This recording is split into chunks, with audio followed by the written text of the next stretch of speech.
People in Fiji are braced for another cyclone. Just a week after Cyclone Josie killed 6 people, 2 more people were killed at the weekend after a week's worth of heavy rain lashed the west and north, inundating towns and villages. This has been a rough season, and as RNZ Pacific Sally Round reports, Cyclone Kenny is due to hit tomorrow. Fearful, frustrated and fed up. That's how many people are feeling ahead of Cyclone Kenny, due to be closest to Fiji around midday on Tuesday. But people are so engrossed coping with the floodwaters, the impending cyclone is just another worry to add to many.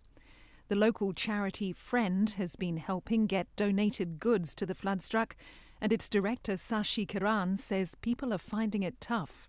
They have seen the houses go, they have seen the whole cars go, they have seen, the entire furniture go into a river. And then after that, they've had to live in very wet clothes and in muddy conditions for days. Sashi Kiran is worried about people with chronic diseases who've lost all their medication in the floods, and her charity's planning medical clinics once the weather's abated.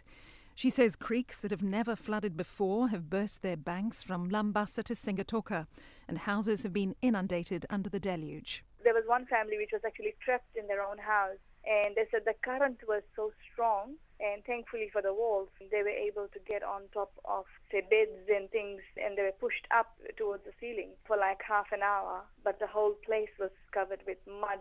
Ms. Kiran says food, water and hygiene are set to be an even bigger problem this week in the wake of Cyclone Kenny. Fiji's all-important sugarcane crop is nearly ready for harvest, but Cyclone Kenny is forecast to bring more rain and wind to western Fiji, where most of the cane farms are located. Pushp Das, who represents cane growers in Raki, says the crop's probably down by a third already, either uprooted or flattened after last week's bad weather. He says growers will be looking for subsidies or a special cane payment once the bad weather's over. They can't do anything at the moment because of waterlogged farms and because the rain has hardly stopped since Easter weekend. Mentally, they are very disturbed, but as it's all natural, we can't do much about it. Sulueti Wanga has been at the market in Lambasa stocking up before the cyclone. She says prices for some items have nearly doubled.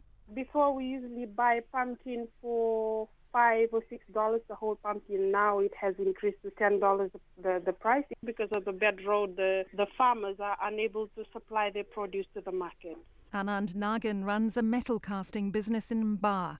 He says people in the area are feeling it badly, and he says the constant flooding's costing him money. We just keep getting flooded out all the time. We're just fed up of it, absolutely fed up.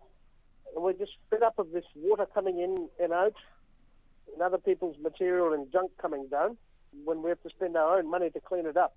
Mr. Nagan had $200,000 worth of new gear sitting in a container on the riverbank.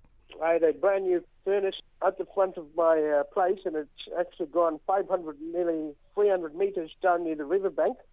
And I just managed to get it out yesterday onto higher ground. Mr. Nagan says the Bar River needs regular dredging and drains fixed up to deal with the increased flooding. For Checkpoint, Sally Round.